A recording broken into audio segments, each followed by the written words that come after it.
One cold winter day, a little girl and her father arrived in London.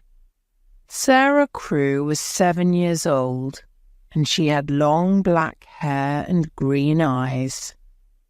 She sat in the cab next to her father and looked out of the window at the tall houses and the dark sky. "What are you thinking about, Sarah?" Mr. Crewe asked. "You are very quiet."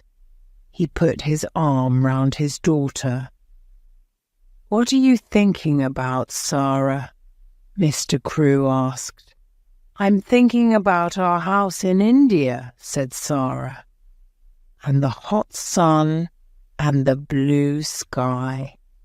I don't think I like England very much, Father."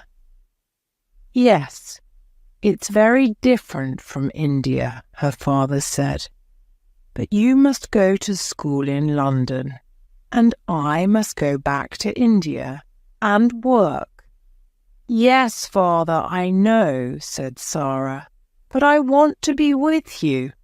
Please come to school with me. I can help you with your lessons."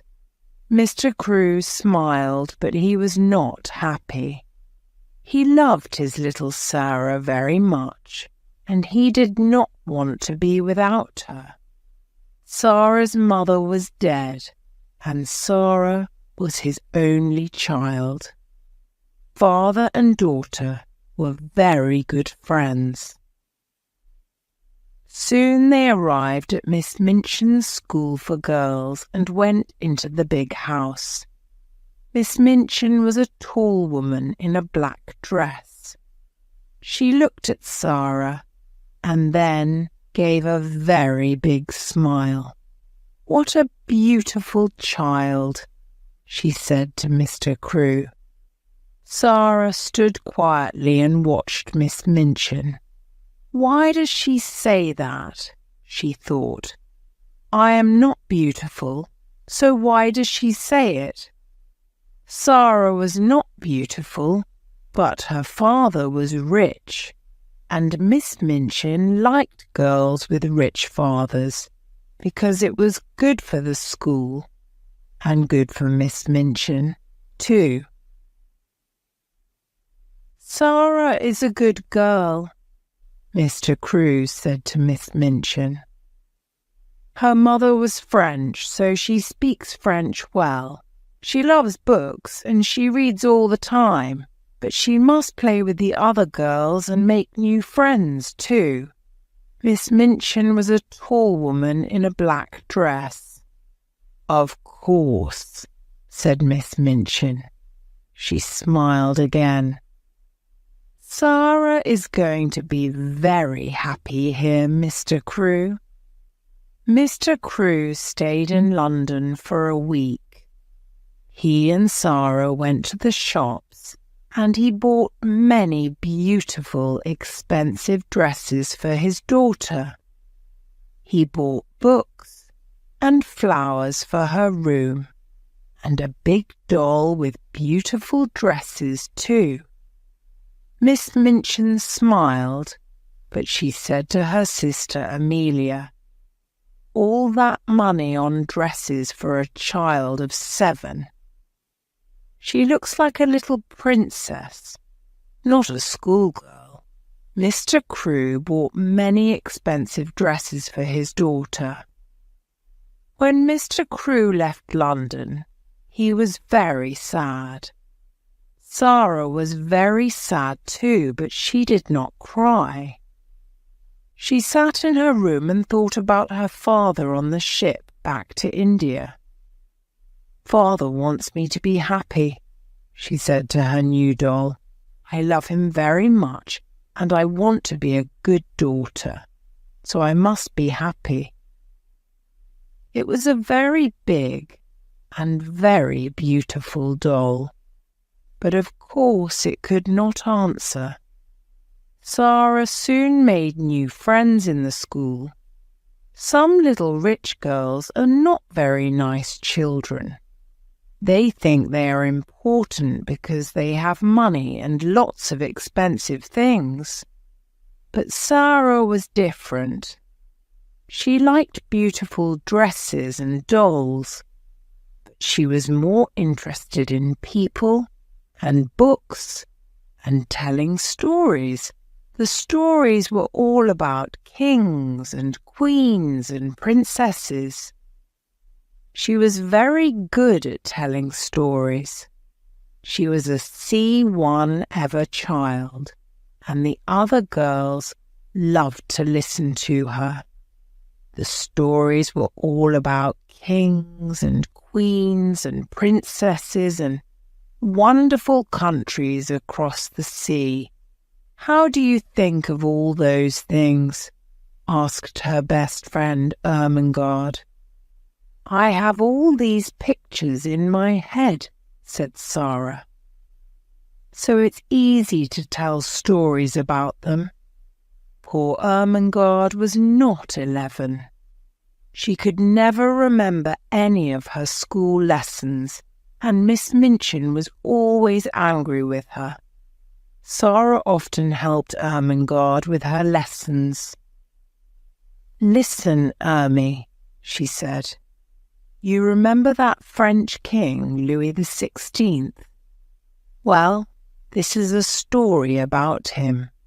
One day in 1792.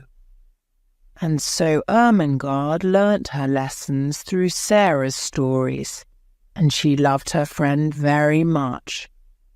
But not everybody was Sarah's friend. Lavinia was an older girl. Before Sarah came, Lavinia was the richest and the most important girl in the school. But Sarah's father was richer than Lavinia's father. So now Sarah was more important than Lavinia, and Lavinia did not like that. "Oh, Sarah is so clever," Lavinia often said. "Sarah is so good at French. Her dresses are so beautiful, and she can sing so well, and she is so rich. Of course, Miss Minchin likes her best." Sarah did not answer when Lavinia said these things. Sometimes it was not easy, but Sarah was a kind, friendly girl, and she did not like to be angry with anyone. Now, Sarah was important, and Lavinia did not like that. And so 3 years went by.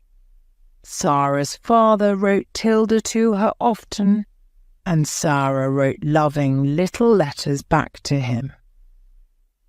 One day, a very exciting letter arrived. Everybody in the school talked about it for days. "My friend," wrote Mr. Crewe, "has some mines in northern India, and a month ago his workers found diamonds there. There are thousands of diamonds in these mines."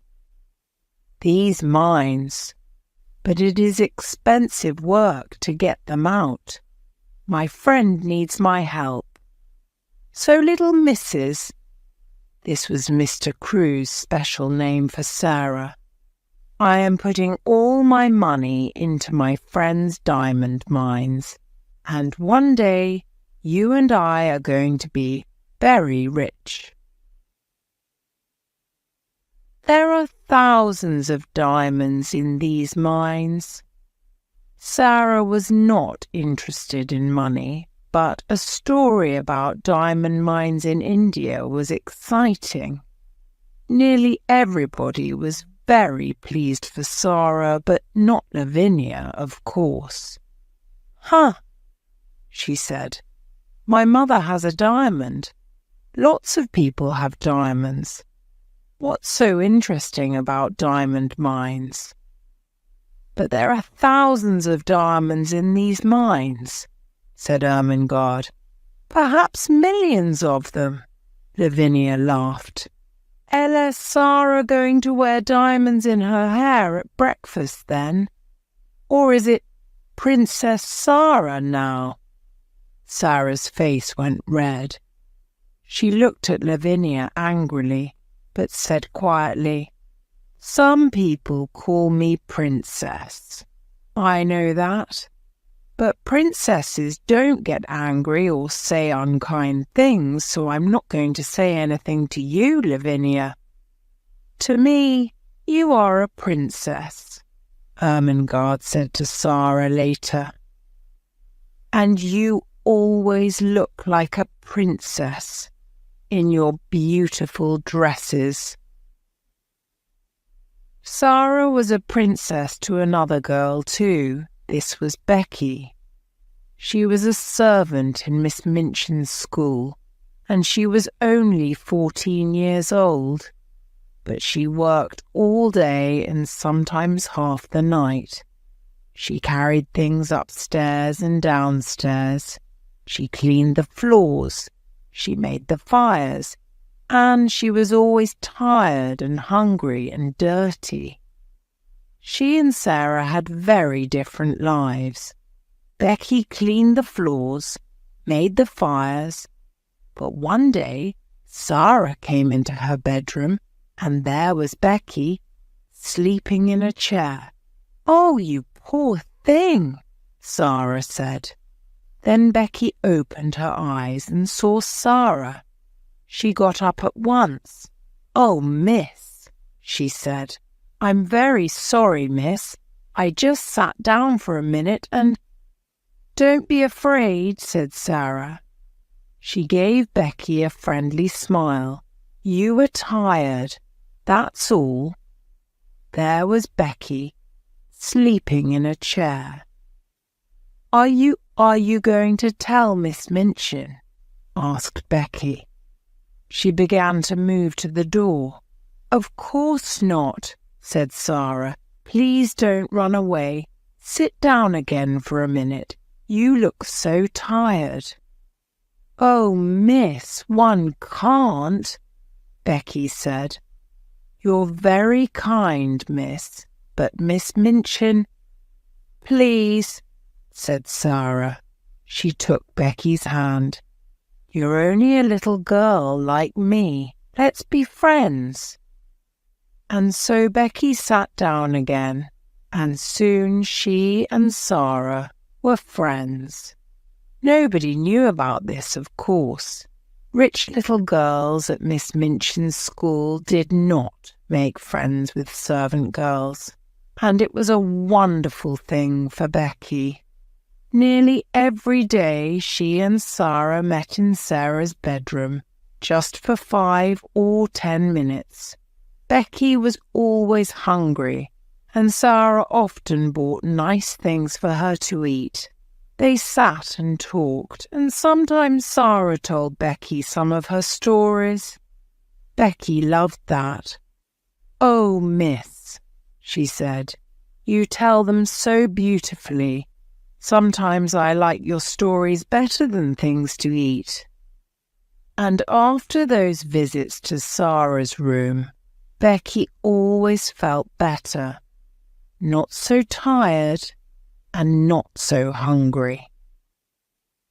Some months later, Sarah had her 11th birthday.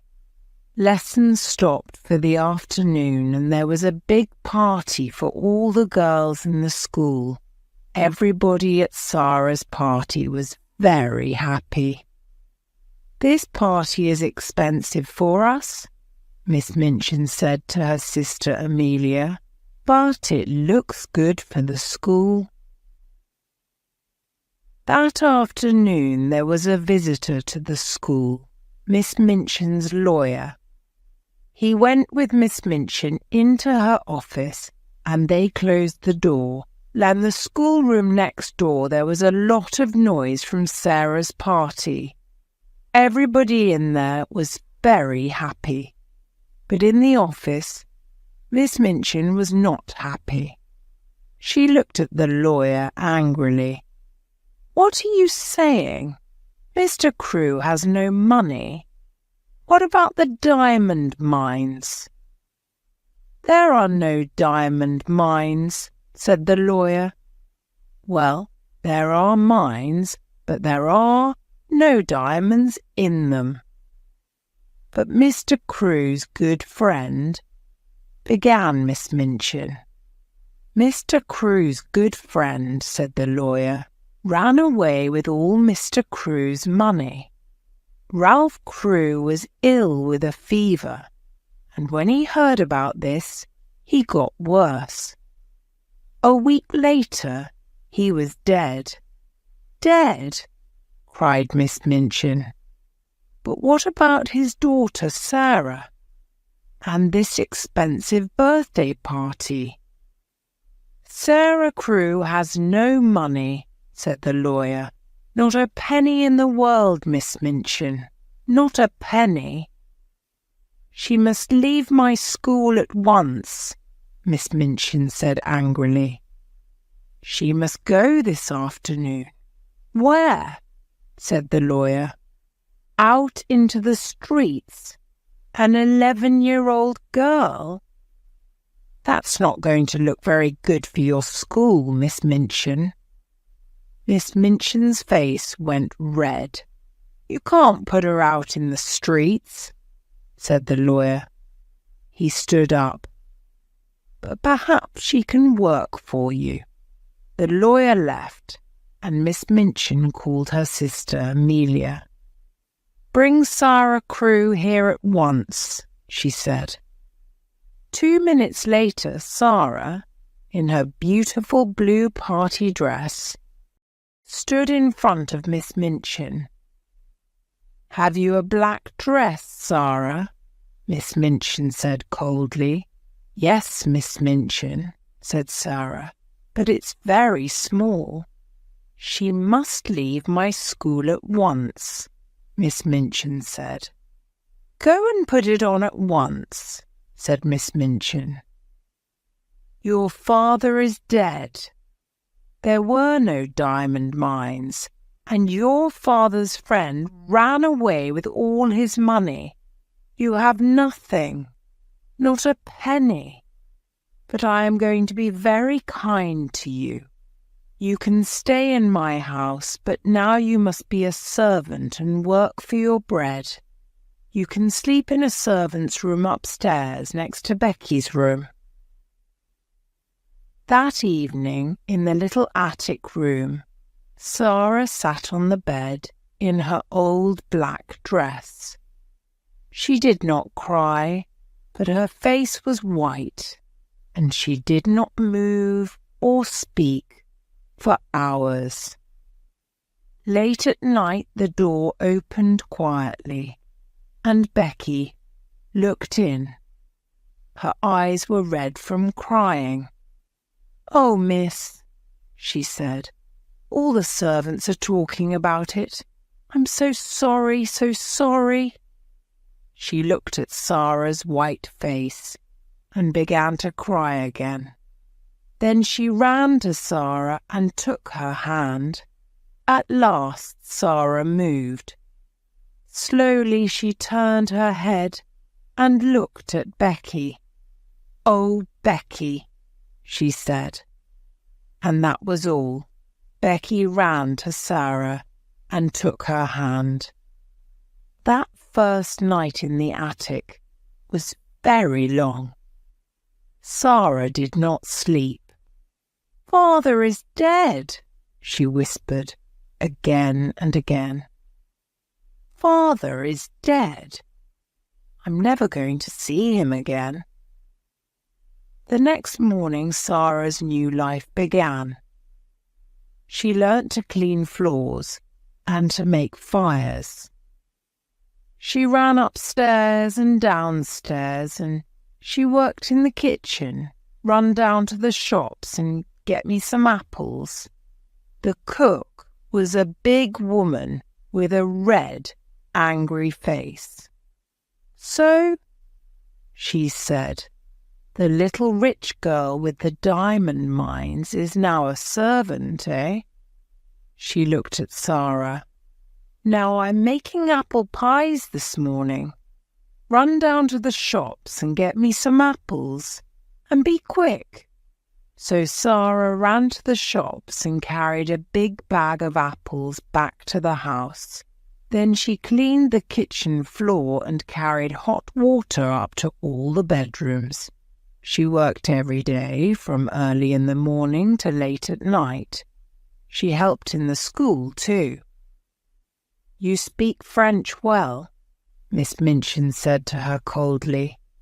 "So you can teach French to the younger children. But you're only a servant. Don't forget that." The first months of Sarah's new life were very hard. She was always tired and hungry, but she never cried. At night in her little attic, she thought about her father, dead in India all those miles away. "I must be brave," she said. "Father always wanted me to be brave, and I have a bed to sleep in and something to eat every day. Lots of people don't have that." At first, Sarah's only friend was Becky. Every day Becky came into Sarah's room. They did not talk much, but it helped Sarah a lot to see Becky's friendly, smiling face. The girls in the school were sorry for Sarah, but Sarah was a servant now, and they could not be friendly with a servant. Lavinia, of course, was pleased. "I never liked Sarah Crewe," she told her friends, "and I was right about the diamonds. There weren't any."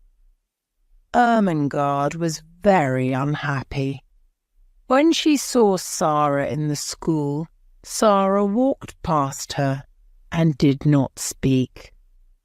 Poor Ermengarde loved Sarah and wanted to be friendly, but she was not clever, and she did not understand. "What are you doing here?" said Sarah.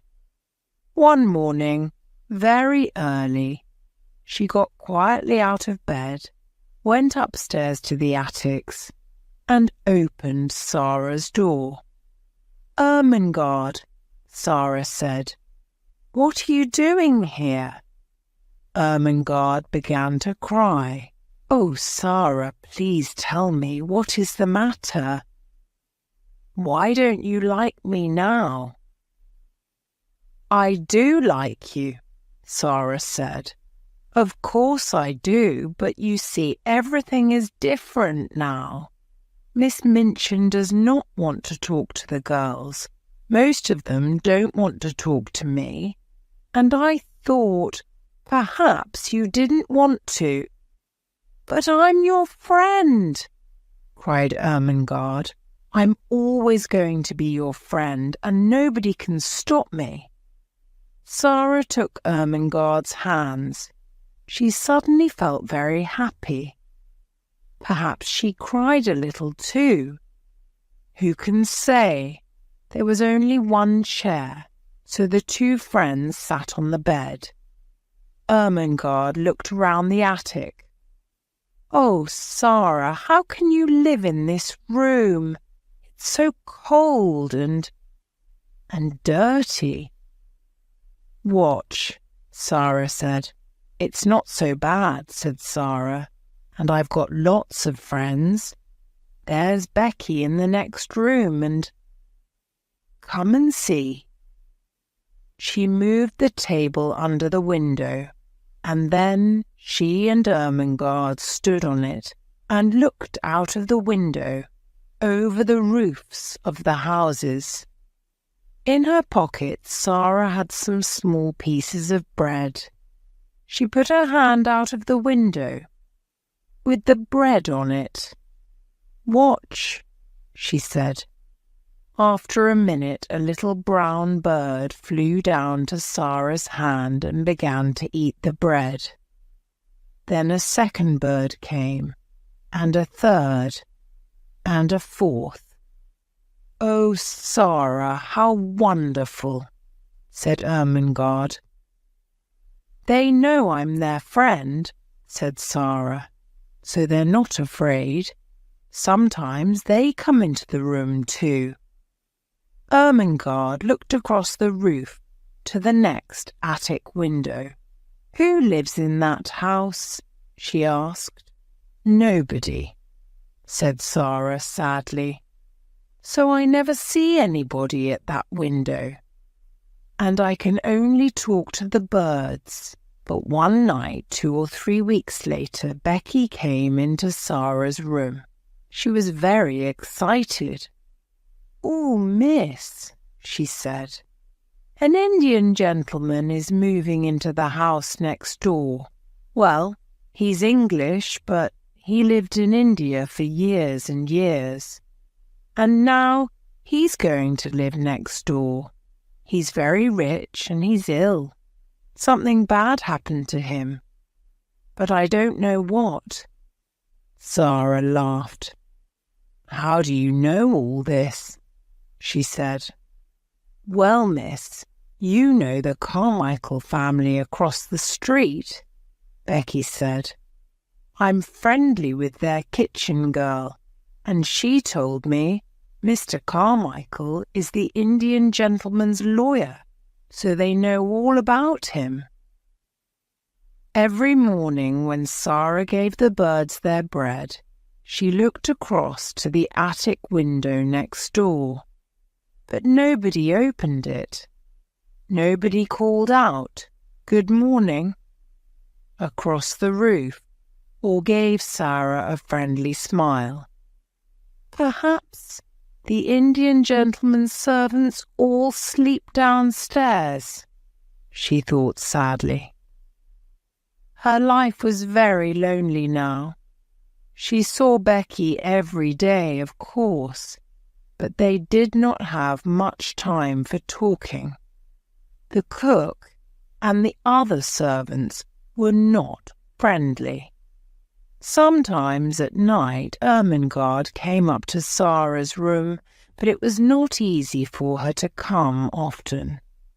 Then one evening, Sarah was in her attic when she heard a noise on the roof. She looked up, and there at the open window was a small monkey. "Oh, you dear little thing!"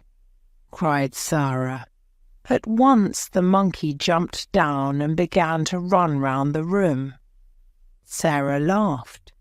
She got up on the table and looked out of her window, and at the next window she saw a face, the smiling face of an Indian Lascar. Ram Das thanked Sarah again.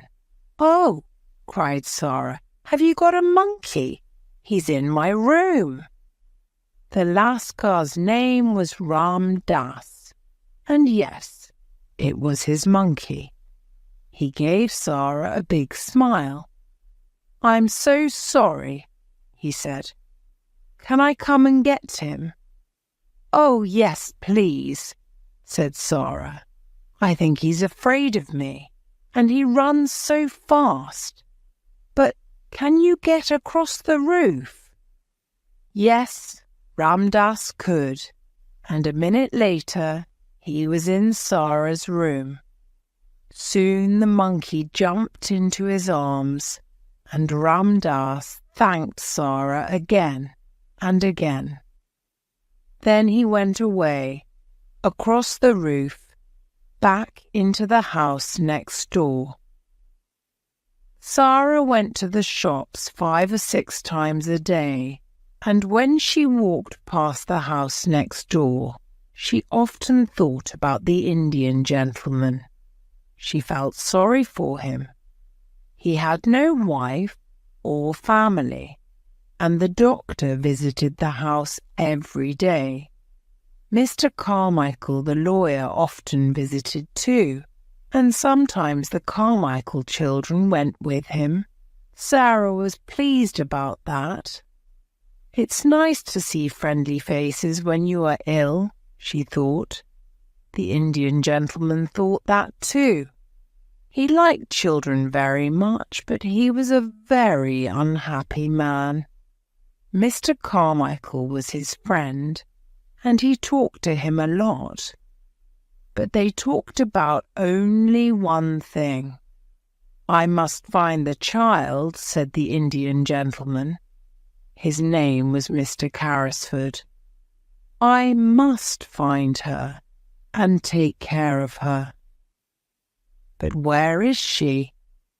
Here I am with all this money from the diamond mines, and half of it is Ralph Crewe's money. Oh, Carmichael, why did I leave my friend and run away when things looked bad? Why?" "You ran away because you were ill with a fever," said Mr. Carmichael. "It nearly killed you, remember." "And it did kill poor Ralph," said Mr. Carrisford. "He put all his money into the mines because I was his friend. But at first we didn't find any diamonds, and all Ralph's money was gone. I was afraid to tell him, so I ran away. And later, when we did find diamonds, Ralph was dead." He laughed angrily. "What a brave friend I was! I must find the child and take care of her." "It's not easy to be brave," Mr. Carmichael said quietly, "when you're ill with a fever." Mr. Carrisford looked into the fire. "Ram Das tells me," he said, "about a little servant girl next door. The monkey ran away and Ram Das went across the roof to get him back from her room. The poor child sleeps in a cold, dirty attic and works about 16 hours a day. Is Ralph's daughter living like that? I can't stop thinking about it." "We're going to find her one day," said Mr. Carmichael. "But how?" said Mr. Carrisford. He put his head in his hands. "I never saw her. I don't know her name. Ralph always called her his little missus. We talked all the time about the mines. He never told me the name of her school. Her mother was French, so did he take her to a school in France? Or was it in England? Well, we know there was a child at a school in Paris," said Mr. Carmichael, "with the name of Carew or Crewe. Her father died suddenly, and a Russian family took her away with them because she was a friend of their daughter. Perhaps this girl is Ralph Crewe's child. Next week, I'm going to Moscow to look for her." "I want to go with you, but I'm not well," said Mr. Carrisford. "I must find her, Carmichael. I must. Every night in my dreams I see Ralph Crewe's face, and he says, 'Tom, Tom, where is my little missus?' And I have no answer for him." Mr. Carrisford took his friend's hand. "Help me to find her. Help me." Winter came with its short, dark days, and the attic rooms were very cold. There were no fires for servant girls, and often Sarah and Becky could not sleep because of the cold. Sarah was taller now, and her old black dress was very short. Her shoes were old, and she had no warm coat for the winter weather. She was thin, too. She did not get very much to eat, and she was always hungry. She carried big baskets of shopping through the rain and the snow. One day she found a sixpence in the snow, and she bought some hot new bread with it. Then she saw a child by the door of the shop. The child had no shoes and no coat, and her thin face was blue with cold. "She is hungrier than I am," thought Sarah, and she gave her hot new bread to the child. When she got back to the school, Miss Minchin was angry. "Cook is waiting for you, Sarah.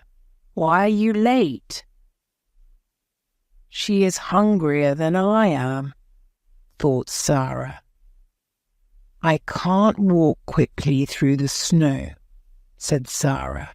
"My shoes are old, Miss Minchin, and my feet get very cold." Miss Minchin did not like to hear this. "Don't speak to me like that," she said. "I am kind to you. I'm giving you a home, but you never say, 'Thank you,' to me." Sarah looked at her. "You are not kind," she said quietly, "and this is not a home. Go to your room at once," said Miss Minchin. "Oh, here's Princess Sarah," Lavinia said. On the stairs, Sarah met Lavinia. Lavinia looked at her and gave a little laugh. "Oh, here's Princess Sarah," she said, in her old dress and her dirty shoes. In the attic, Sarah sat down on the chair by her table. "I must be brave," she whispered. "A princess is always brave, so I must be too. But it's not easy." She put her head down on her arms. "Oh, Father, do you remember your little missus? Can you see me now?" And in the house next door, Mr. Carrisford sat by a warm fire. Moscow is a long way from London, and he could only wait. But he thought about Ralph Crewe's child every day. He thought about other children too. "Ram Das," he said. "How is that poor little servant girl next door? Can we do something for her? I see her in the street every day," said Ram Das. "In the rain, in the snow. She looks thin and hungry. But we can help her. I can easily get in through her attic window. Listen." And he talked for some minutes. Mr. Carrisford smiled. "Yes," he said to Ram Das. "Yes, I like it. Let's do it." One night, a week later, Ermengarde got quietly out of bed and went upstairs to the attic. Sarah was not there, so Ermengarde sat on the bed and waited. At 10 o'clock, Sarah came slowly up the stairs and into the room. Ermengarde looked at her. "Oh, Sarah," she cried, "are you ill? Your face is white and you look so tired." "It was a hard day, Ermy," said Sarah. She sat down. Miss Minchin was angry with Cook. Then Cook was angry with us. Becky and I had no dinner and no tea. "Does that happen often?" said Ermengarde unhappily. "You never told me. Are you hungry now?" Sarah looked at her. "Yes," she whispered. "Yes, I am. Elle would like to eat that table. Elle would like to eat you." Ermengarde jumped up. "Sarah," she cried, "I had a box of things from home today. There is a big cake in it. I am going to get it. Now, you and Becky can eat it all." Soon Ermengarde was back. The three girls sat on Sarah's bed, and there were some happy smiles when Ermengarde opened her box and took out the cake. "Oh, miss, look at that," said Becky. "You are kind, Ermy," said Sarah. She laughed. "It's magic, you know.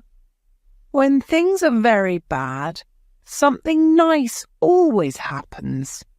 Here we are, having a party." Ermengarde gave Sarah and Becky some cake, and they began to eat. Suddenly they stopped. There was a noise of feet on the stairs. They listened. "Oh no," whispered Becky. It's Miss Minchin." "Yes," said Sarah. Her face was white again. Then the door opened, and Miss Minchin came in. "So Lavinia was right," she said angrily. "Tea with Princess Sarah. Becky, get back to your attic at once." "Tea with Princess Sarah," Miss Minchin said angrily. "Oh, please, Miss Minchin," cried Ermengarde. "It was my cake. From home. We're only having a party." "Go back to your room, Ermengarde," Miss Minchin said coldly, "and take these things with you. And tomorrow," she looked at Sarah, "there's no breakfast, no dinner, and no tea for you. Remember that." Soon the attics were quiet again. Tired and hungry, the two servant girls went to sleep. But after an hour or two, Sarah opened her eyes. Was it a noise from the window, perhaps? "Something is different," Sarah whispered. "What is it?" She sat up in bed and looked round the room. She looked again and again, and her eyes were very big. The room was different, very different. There was a wonderful hot fire. There were new warm blankets on her bed, and beautiful pictures on the walls. Sarah slowly got out of bed. "Is this a dream?"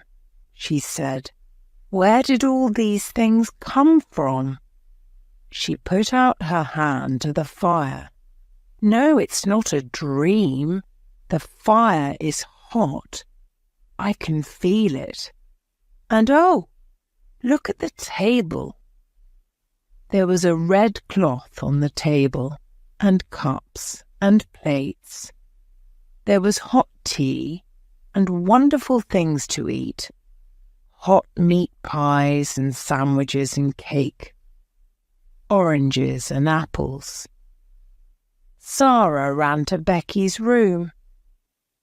"Becky," she whispered, "come quickly. The magic is here again. Come and look." When Becky saw the room, she could not speak at first. Then she said, "Oh, miss, what is it? How did all these things get here?" On the table there were wonderful things to eat. "I don't know," said Sarah. "It's magic.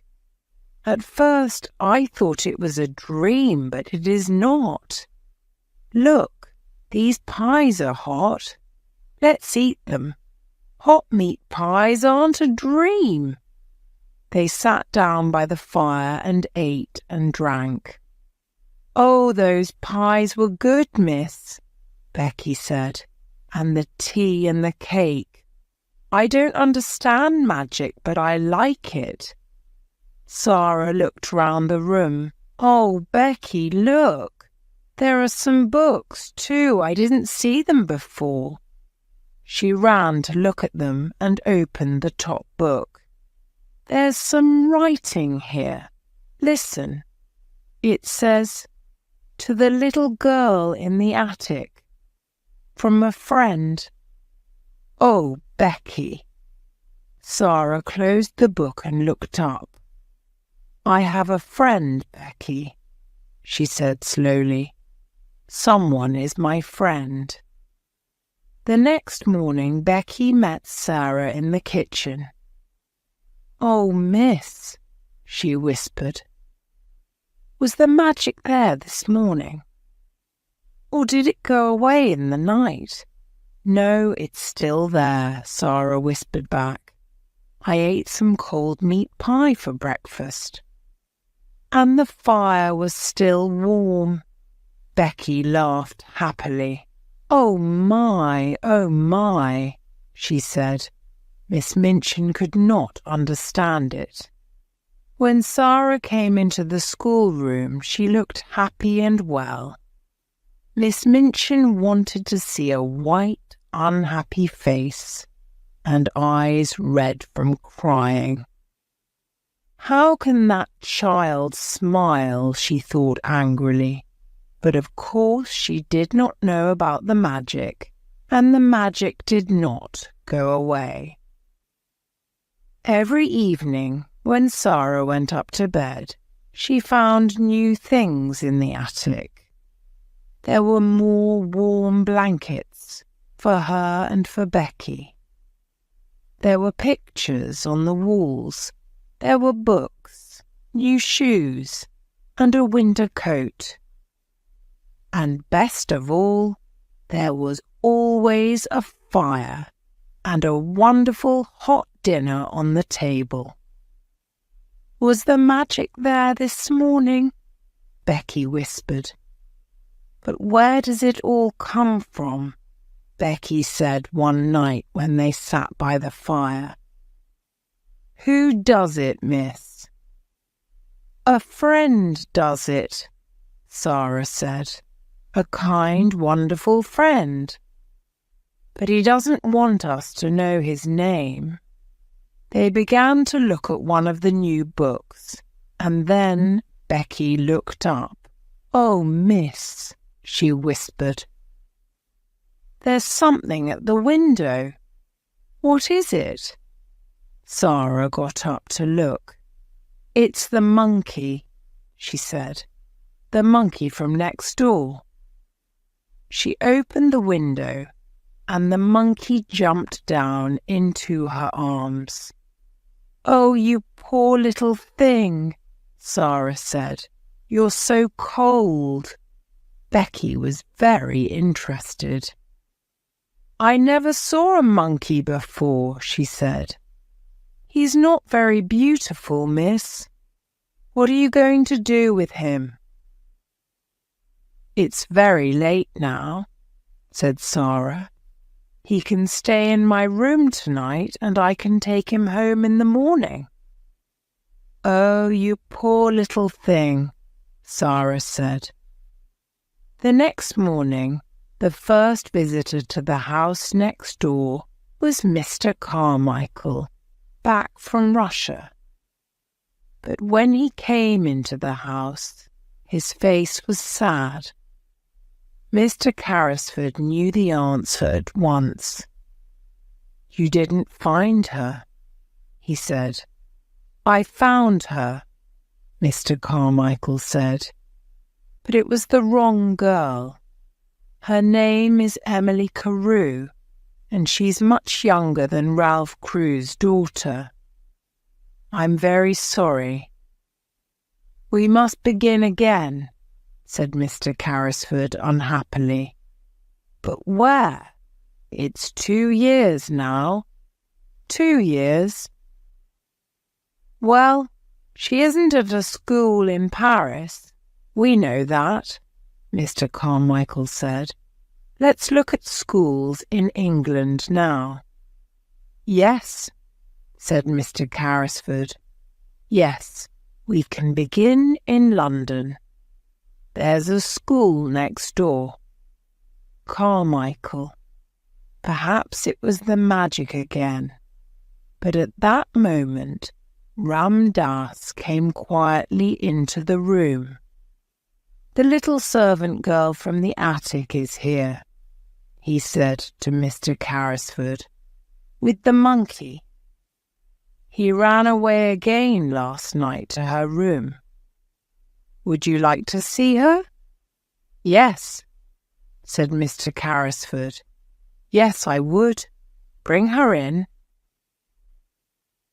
And so Sarah came into the room and stood in front of the Indian gentleman. She smiled at him. Your monkey came to my room last night, she said, and I took him in because it was so cold. Mr. Carrisford watched her face with interest. That was kind of you, he said. Sarah looked at Ram Das by the door. Shall I give him to the Lascar? She asked. I was born in India, Sarah said. How do you know he is a Lascar? Said Mr. Carrisford. Oh, I know Lascars, Sarah said. I was born in India. Mr. Carrisford sat up, suddenly. In India, he said. But you're a servant at the school next door. Yes, I am now, said Sarah. But I wasn't at first. The Indian gentleman looked at Mr. Carmichael. And then Mr. Carmichael looked at Sarah. What do you mean by at first, child? He asked. When father first took me to the school. Where is your father? Said Mr. Carmichael. He died, said Sarah very quietly. His friend ran away with all his money, and there was no money for me. There was nobody to take care of me. So Miss Minchin put me in the attic and said I must work for my bread. The Indian gentleman moved in his chair. What was your father's name? He said. Tell me. Sarah looked at him sadly. Ralph Crewe, she said. He died in India from a fever 2 years ago. Mr. Carrisford's face went very white. Carmichael. He whispered, It is the child. The child. That was an exciting day for many people. At first, poor Sarah did not understand. But Mr. Carmichael talked to her quietly and told her everything. The true story about her father's friend and the diamond mines, and the 2 hours of looking for Ralph Crewe's daughter. And all the time, I was in the house next door. And all the time, she said later to Mr. Carrisford, when they sat by his fire, I was in the house next door. Tom Carrisford took her hand. Yes, he said, and you're never going back there. Your home is with me now. I'm going to take care of Ralph's little missus. Sarah laughed happily. And you were the friend too. All those beautiful things in my attic came from you. You and Ram Das. Becky and I thought it was magic. The Indian gentleman smiled at her. We were sorry for you, he said. Ram Das can move very quietly, and he carried the things across the roof when you were out. I couldn't find Ralph's daughter, but I wanted to help somebody. And then Ram Das told me about this sad, lonely little servant girl in the attic next door. And so the story ended happily for everybody, but not for Miss Minchin. Sarah was very rich now, and Miss Minchin wanted her to come back to the school. She came to see Mr. Carrisford, but he said some very angry things to her, and she went away with a red face. Becky came to live in Mr. Carrisford's house too. She was Sarah's servant, and she was very happy. She had a warm room, nice dresses, and good things to eat every day. And she loved Sarah very much. Ermengarde often came to visit Sarah, and Sarah helped her with her school lessons again. Ermengarde was not clever, but she was a true friend. On that first day in the Indian gentleman's house, Sarah wrote a letter to her, and Ermengarde carried the letter into the schoolroom. There were diamond mines, she told Lavinia and the other girls. There were millions and millions of diamonds in the mines, and half of them are Sarah's. And they were her diamonds all the time when he was cold and hungry in the attic. And she was a princess then, and she's a princess now,